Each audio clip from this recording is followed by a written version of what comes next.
देशवासियों, यह लेख इंसा वारसी, फ्रैंकोफोन और पत्रकारिता अध्ययन, जामिया मिल्लिया इस्लामिया ने लिखा है और वो हिंदी में है। और जो लोग हिंदी पढ़ना नहीं जानते हैं मगर मुंबई की हिंदी बोलचाल को समझते हैं, उनके लिए मैं इस्माइल बाटलीवाला, हमारी भी हिंदी सही नहीं है, इसलिए मुंबई वाली भाषा में वीडियो बयान पेश कर रहा हूँ। और अब लेख पढ़ना शुरू करता हूँ, जो ये है।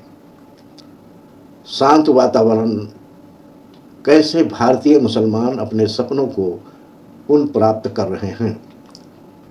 एक तरह की क्रांति होती है जो नारों या बैनरों से अपनी घोषणा नहीं करती है, ये खिड़कियां नहीं तोड़ती है या सुर्खियां नहीं बटोरती हैं। इसके बजाय ये देर रात तक पढ़ाई के सूत्रों की मंद रोशनी में, धूल भरे खेल के मैदानों में, उधार की किताबों और दूसरे हाथों के सपनों के साथ किराए के मकानों में चुपचाप सामने आती है। यहीं आपको ये मिलेगी और यहीं पर आज भारतीय मुसलमान आधुनिक भारत की सबसे शक्तिशाली कहानियों में से एक लिख रहे हैं। ये सिर्फ व्यक्तिगत सफलता की कहानी नहीं है, ये टकराव के जरिए नहीं बल्कि शांत निरंतरण उत्कृष्टता के जरिए स्थान पाने की कहानी है। ऐसी कहानी जो तालियों की मांग नहीं करती बल्कि हर खड़े होकर तालियां बजाने की हकदार है। मध्य प्रदेश के बुरहानपुर के 17 वर्षीय माजिद मुजाहिद हुसैन को ही लीजिए। उनका शहर अक्सर खबरों में नहीं आता, लेकिन माजिद ने इससे चमकने का एक कारण दिया है। जब इस साल जेईई एडवांस के नतीजे घोषित किए गए तो उन्होंने ऑल इंडिया रैंक 3 हासिल की थी। उनके पास बेहतरीन कोचिंग सेंटर या असीमित संसाधन नहीं थे। उनके पास जो था वो इतना मजबूत विश्वास था कि 2 साल तक उन्होंने सोशल मीडिया से लॉग आउट करके और अपने सपनों में लॉग इन करके शोर को सचमुच बंद कर दिया। उन्होंने सिर्फ एक परीक्षा पास नहीं की, उन्होंने धारणा की अदृश्य दीवार को तोड़ दिया जो अक्सर उनके जैसे नामों पर छाया होती रहती है। देश भर में संघर्ष के एक अलग कोने में सैकड़ों अन्य मुस्लिम छात्र भी उठ खड़े हुए। रहमानी 30 में एक शांत लेकिन उग्र शैक्षणिक आंदोलन, जहां 205 में से 176 छात्र इस साल जेईई एडवांस में सफल हुए। उनमें से ज़्यादातर ऐसे घरों से आते हैं जहां सपनों को अक्सर कर्तव्य के लिए बदल दिया जाता है, फिर भी वे यहाँ हैं। आईआईटी के दरवाजे खटखटा रहे हैं, अनुमति नहीं मांग रहे हैं बल्कि साबित कर रहे हैं कि वे इसके हकदार हैं।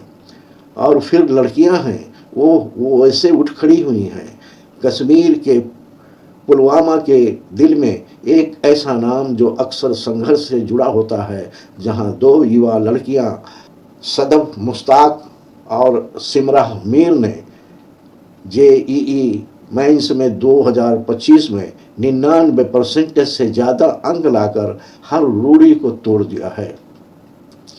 जिस क्षेत्र में दुनिया सुर्खियां देखती हैं वहां उन्हें संभावनाएं भी दिखती हैं और वह उन संभावनाओं को सच्चाई में बदल रहे हैं। ये भावना कच्ची वास्तविक और अनथक है, जो केवल शिक्षावादों तक ही सीमित नहीं है। ट्रैक और पुल में, मैदान और फ्लड लाइट्स में मुस्लिम एलीट न केवल पदक बल्कि उम्मीदें भी जगा रहे हैं। मोहम्मद अफसल ने 800 मीटर में पिछले 7 सालों में किसी भी भारतीय पुरुष से अधिक तेज दौड़ लगाई और एक नया राष्ट्रीय रिकॉर्ड बनाया। बिहार के पैराप्लेजिक तैराक शम्स आलम अब खुले पानी में तैराकी के लिए विश्व रिकॉर्ड रखते हैं और इस श्रेणी में विश्व स्तर पर नंबर 1 का स्थान पा चुके हैं। हर लेख के साथ वो उस दुनिया को बताते हैं जो अक्सर विकलांगता और पहचान को नकारती है कि मैं मौजूद हूँ, मैं बेहतरीन हूँ। कश्मीर के बंदीपुरा में किक बॉक्सिंग की विश्व चैंपियन और टीनेज कोच तजम्मुल इस्लाम युवा लड़कियों को सिखा रही हैं कि पितुषता और डर को कैसे ख़त्म किया जाए। कंक्रीट से नहीं बल्कि साहस से बनी उनकी एकेडमी 700 से अधिक लड़कियों को प्रशिक्षित करती है। वो सिर्फ लड़ाके नहीं बनाती है, वो आज़ादी का निर्माण करती है। यह सिर्फ सफलता की कहानियों का संग्रह नहीं है, यह एक सांस्कृतिक धारा है, एक शांत विद्रोह है, एक कोमल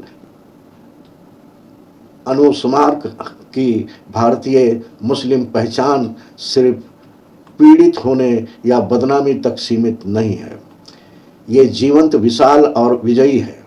ये उन पिताओं से भरा हुआ है जो अपनी बेटियों को डॉक्टर बनाने के लिए फल बेचते हैं।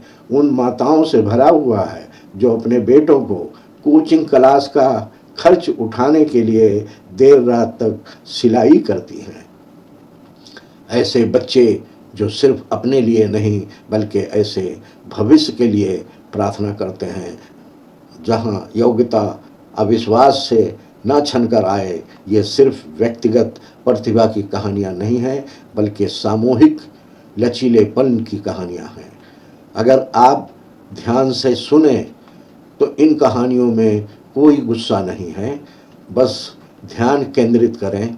कोई मांग नहीं, सिर्फ समर्पण। कोई कड़वाहट नहीं, सिर्फ विश्वास है। समय आ गया है कि हम इन आवाज़ों को बुलंद करें, सिर्फ डेटा शीट और खेल के पन्नों में ही नहीं बल्कि राष्ट्रीय चेतना में भी, क्योंकि आज जो कुछ चुपचाप हाशिए पर चल रहा है वो कल मुख्य धारा को फिर से परिभाषित कर सकता है। और शायद, बस शायद, क्रांतियों का मतलब शोर से नहीं बल्कि नतीजों से होता है। रोष से नहीं बल्कि आग से, क्रोध से नहीं बल्कि संकल्प से होता है।